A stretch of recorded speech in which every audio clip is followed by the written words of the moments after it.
Good morning. Welcome to JP's Morning Brief. This is James Pierce. Good morning, everybody. Welcome to the podcast. And, well, to be the bearer of bad news, hate to tell everybody, but taxes are due tomorrow. So hopefully you've already done your taxes or filed an extension. All right. That's my public service announcement. All right, cool. All right. So welcome to the podcast, everybody. I hope everybody's having a good morning so far. 6:30, it's beautiful out. 70 degrees right here in Copper's Cove. So that's really nice. As we get started with the podcast, don't forget, if you are not yet a follower of the podcast, please click that follow button and then give us a like for the episode. And then please chat with us, with me. I usually have a couple of really good friends from right here in Copper's Cove. Or if you ever hear me say the Cove, because we call it Cove here most of the time.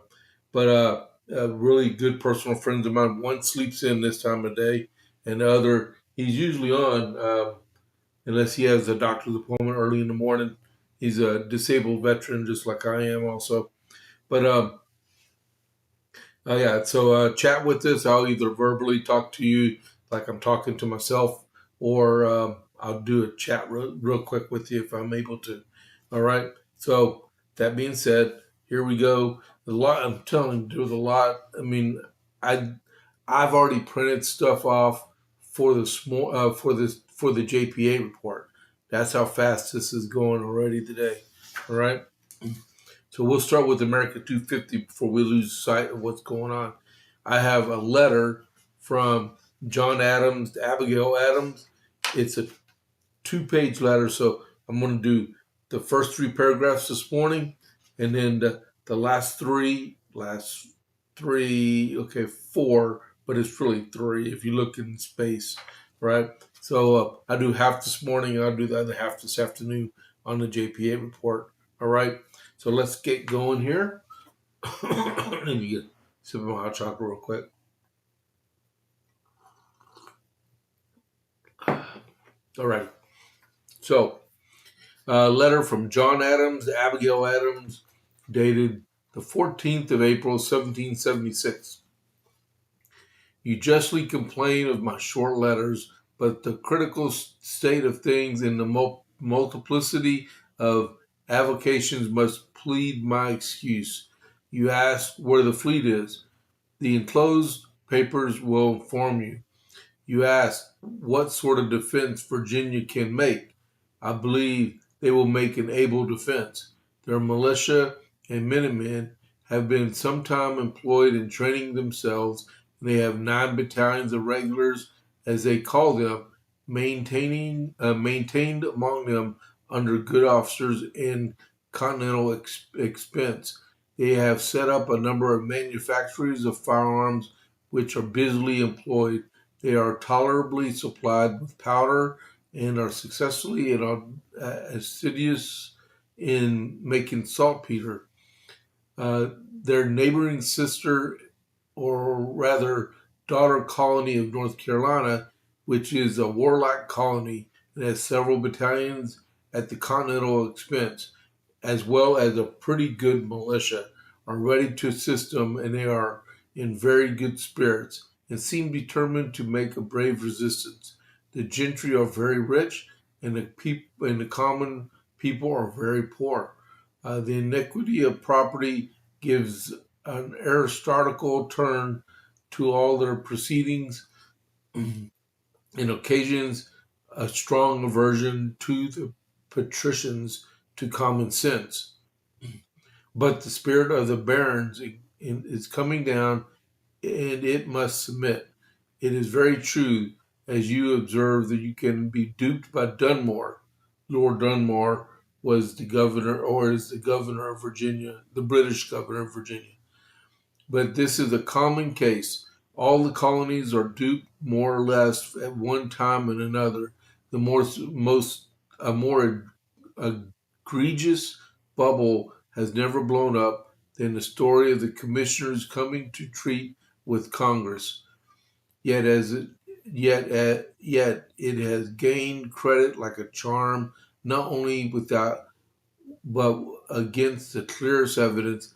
I never shall forget the delusion which sees our best and most sagacious friends and dear inhabitants of Boston, the winter before last, credulity and want of foresight and imperfections in the human character that no politician can sufficiently guard against.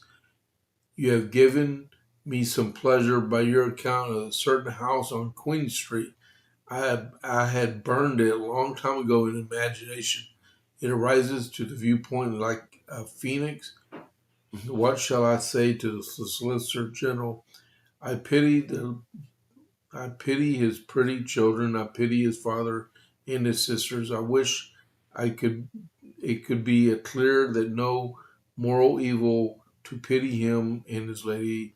Upon repentance, they will certainly have a large share of compassion of many. But let us take warning and give it to our children whenever vanity and gaiety and the love of pomp and dress and furniture, equipage, buildings and great company, expensive diversions and elegant entertainments get the better of the principles and judgment of men or women. There is no knowing where they will stop, nor into what evils, natural, moral, political, they will lead us. That's the first page of the two-page letter of between John Adams and Abigail Adams, and it goes on to independence and laws and stuff like that. So uh, this was the mushy part, I guess, and the business part is the next page. Okay, but we'll see more this afternoon. All right, Iran update. Let's see, has no one's barged in yet? All right, that's all right. All right, so Iran update, Operation Epic Fury, day 7 of the ceasefire. I can tell you, I just heard a while ago that one Chinese ship actually made it through the um, blockade this morning. It was a Chinese ship. It got turned back yesterday. Evidently, might have went to another port and uploaded oil, and then came back and made it through. All right. So someone's going to get 2 million barrels of oil, and I think it's the Chinese, since it's a Chinese ship. Uh, the blockade started yesterday. Fighting between the IDF and Hezbollah has resulted in 150 Hezbollah killed. There was one Israeli killed and 3 wounded in the other side of it. There may be a new set of talks between Iran and the U.S. as early as day after tomorrow, on Thursday. And I think they said it may be in Islamabad again. I don't know which party of the U.S. government will partake in those negotiations, or not negotiations, but peace talks. I haven't heard if the vice president is going to go back over there, or if it'll be Marco Rubio this time. All right. Um, the Kremlin says it's willing to accept Iranian uranium. Uh, that's a joke, because we'll never allow that to happen. The Russians will probably make nuclear weapons out of it and then donate it to Iran. Uh, Israeli-Lebanese peace talks begin today in D.C. Marco Rubio will be part of that one. I read that last night. Iran wants compensation from Saudi Arabia, Qatar, United Arab Emirates, Jordan, and Bahrain from damage that they have resulted in this 6-week war. Okay. Brent crude oil is trading right now at $98.49 a barrel. West Texas, wait a minute, we'll compare it, right? So yesterday, about 20 hours ago, Brent was trading at $101 a barrel. It's down to $98.49 a barrel. West Texas Intermediate yesterday was at $95.01 a barrel, and right now it's trading at $91.93 a barrel. So overall, the price of oil has gone down. I know I was watching the news a while ago, and they're all like, "Oil is like $100 a barrel." No, it's going down. Okay. In the stock market yesterday closed up 301 points and 68 cents to $48,218.25. Okay, so that is your Iran update. Now for the rest of the JP report, we already at 641, so we're doing pretty good. All right, don't forget to follow the podcast and like the episode, please. All right. All right, so I got 2 losers that are resigned from Congress, and hopefully 2 more will be joining them in their ranks really soon. All right, that would be Fang Fang Bang Bang himself. This weekend, he had said that he was he was terminating his governor's race in California, but yesterday he said effective on Monday, he would be resigning from Congress. Okay, so that's good. And then Tony Gonzalez down in Uvalde, Texas, his girlfriend, or not girlfriend, but the girl he had an affair with, she killed herself last year, and he lost his race going into the runoff, and then he decided he wasn't going to challenge uh, Brandon Herrera for his seat in the runoff, so he withdrew from the race. Well, he said effective today he is retiring from Congress effective today. So we'll talk about that in just a second. But what I want to talk to you first, okay? All this stuff is, man, that's my notes for this morning, okay? I'm not going to get through it. There's no way. I'm going to have so much spillover for new. I already have my podcast for 12 o'clock today, plus more. Like I just told you, I just printed off 2 more articles dealing with Turning Point, okay? With how Turning Point's being harassed and discriminated against. This is crazy. And then 15 minutes ago, I get this, right? Hold on. It's report to 82nd Airborne, guys. All right? They'll never let you down. All right. Nothing like a Deuce. If you know, you know. All right?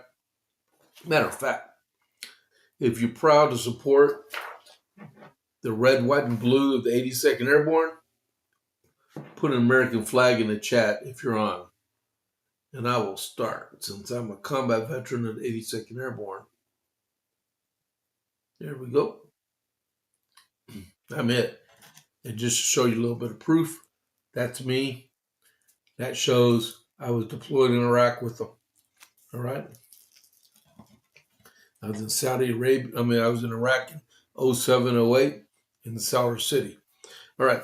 So here we go. Before I even get into what I wrote down already, and there's going to be more come out about this morning. The Department of Justice this morning released an 882-page report on how the Department of Justice under the Biden administration weaponized federal law under the FACES Act to get longer prison sentences for pro-life protesters. Yeah, that's right. Longer. They coordinated with pro-choice groups to extract longer prison sentences for pro-life protesters. All right? And I'm going to read about this in just a minute, but I know there's going to be more about this this morning. And you've heard of the FACES Act. The FACES Act was developed, I think it was in the early 90s. I think it was 1993 or something like that. But it was originally put together to protect protesters at from oh man, okay. So what it was is to keep anti-abortion protesters away from abortion facilities, but also there was an inclusion in that law that allowed uh, that prevented protesters from entering inside of churches also. All right. So in Minneapolis, there's a few months ago, you saw how Don Lemon and his motley group of friends, which were involved in the protest, which I'm going to talk about in a little while, uh, was they went inside that church and disrupted the church. So that's part of the Faces Act also. All right. Just so you know. So it says here, this just came out just about 6 o'clock Central Time. The Department of Justice under former President Joe Biden withheld evidence and approved aggressive arrest tactics when targeting pro-life dependents, and then slapped them with longer prison sentences than pro-abortion ones, according to an explosive internal review released Tuesday, which is today. The DOJ revealed the stunning abuses in a nearly 900-page report, which is 882 pages, containing more than 700,000 records related to the Biden administration's prosecutions under the Freedom of Access to Clinics Interests Act. The 1994 law, okay, I was 1 year off, was passed to protect houses of worship, religious institutions, abortion clinics, and pregnancy resource centers. But the Biden administration was found to have engaged multiple times in biased enforcement of it, while also collaborating with and even seeking to fund pro-abortion groups, according to the Department of Justice Office of Legal Policy report. Former Attorney General Merrick Garland set up a national task force to pursue cases against pro-lifers the month after the Supreme Court overturned Roe v. Wade in June 2022. Emails show the task force, led by the Civil Division trial attorney Sanjay Patel, worked closely with Planned Parenthood, Federation of America, Feminist Majority Foundation, and the National Abortion Federal Security Team to initiate investigations and monitor pro-life activists, sometimes for years, before requesting arrest warrants and filing charges. This came out this morning. And I'm just going to do a couple more paragraphs and we're going to save the rest for later. In a November 17th, 2020 email before the task force was launched, Patel had already praised NAF Security Director Michelle Davidson to colleagues as an most valuable player, MVP, at bringing incidents to my attention, often in real time, which usually result in investigations/prosecutions. The task force director was not nearly as chummy with defense counsel for one of the first pro-lifers indicted for illegally blocking access to an abortion clinic after the Dobbs rioting in February 22. Emailed that he did not keep a con records. The lawyer requested about the total number of prosecutions for vandalisms at pregnancy centers. That was false. The Trump DOJ review found, since he had already forwarded substantially identical information to NAF, this was a pure Salem witch trial of a process. They were going after pro-lifers. Equal justice under the law.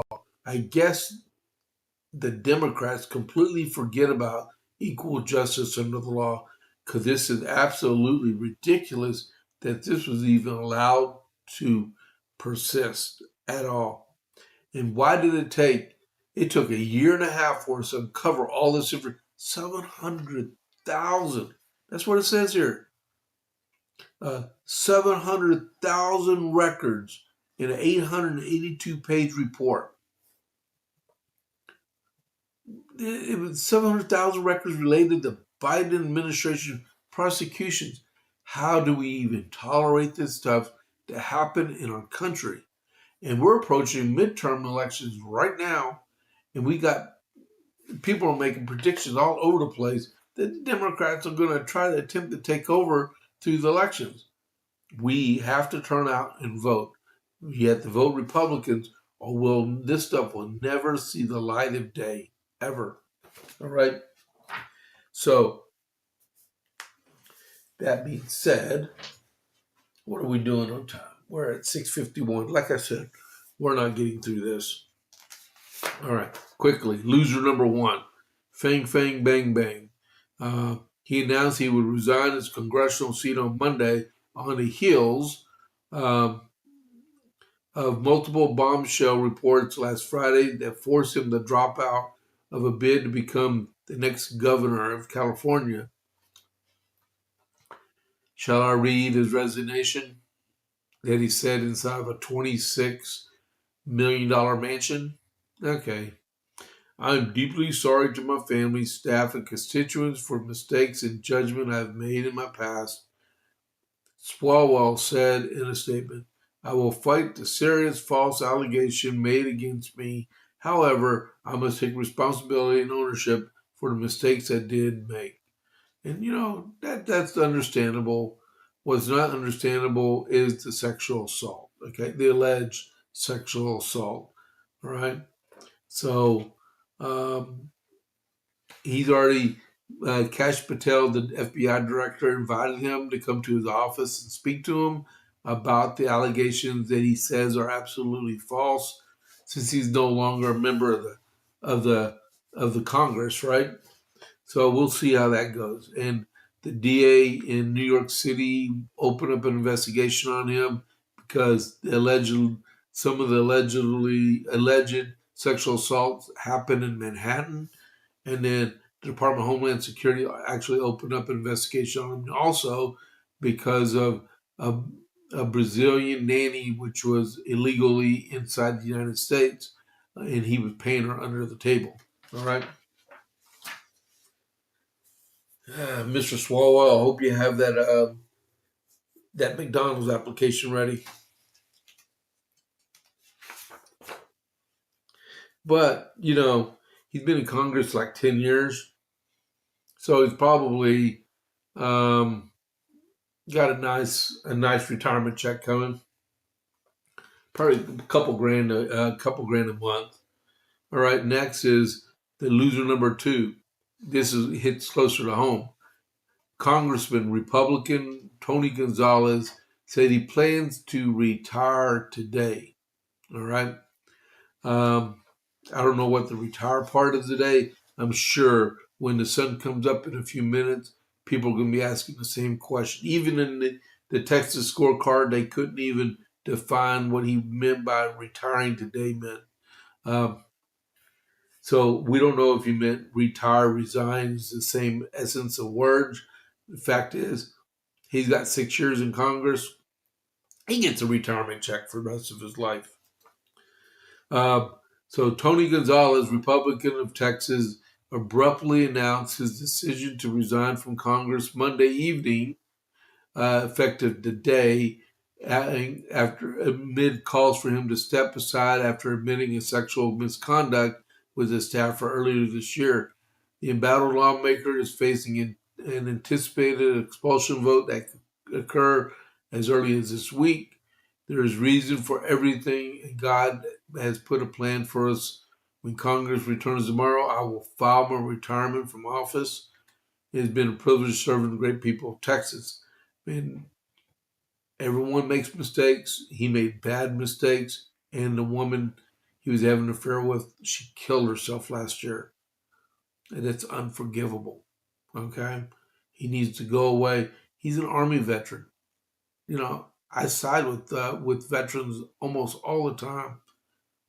He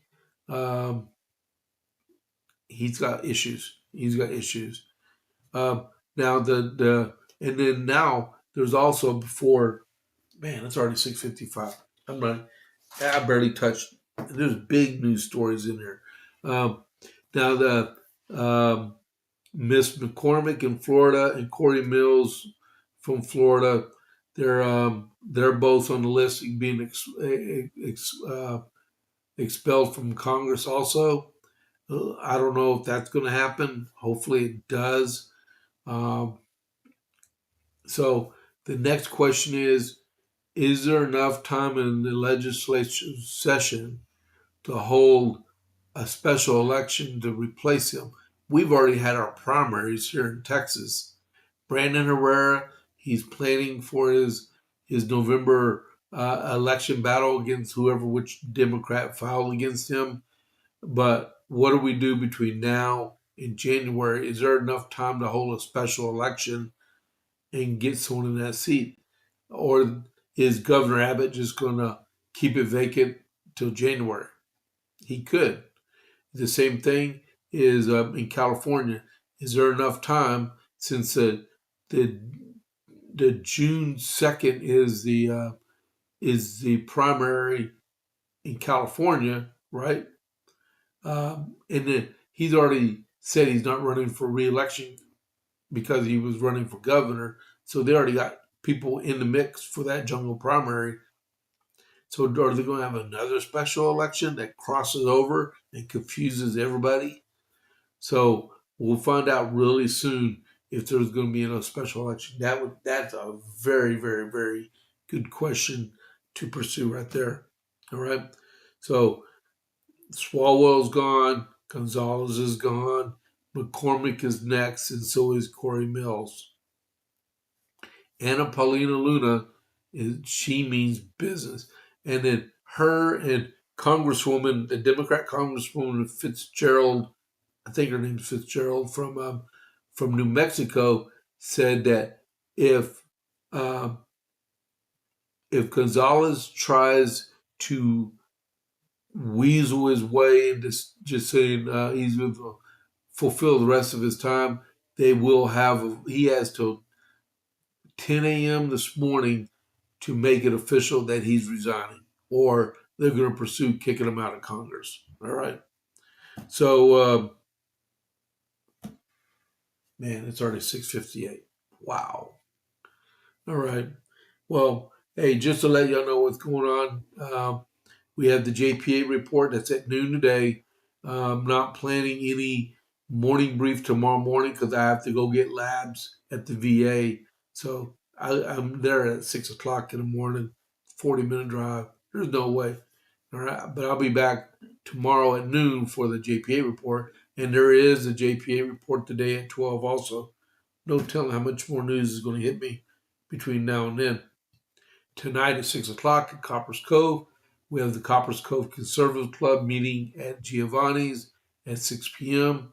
And I've invited in Commissioner's Race number 2 and Commissioner's Race number 4, both candidates from each race. And I've also invited the 2 candidates for the runoff for the county judge. All right. So that is JP's morning brief. That was very brief because I ran out of subject matter. I mean, I didn't run out. I just ran out of time. All right. So let's see how much I get done this afternoon. Plus, I got a haircut at 2:30 also. So I want to thank everyone for showing up this morning and listening to me. Hope it was worthwhile for y'all. And join me at noon Central for the JPA report. All right. So this is James Pierce. I'll catch you on the flip side. I'm out.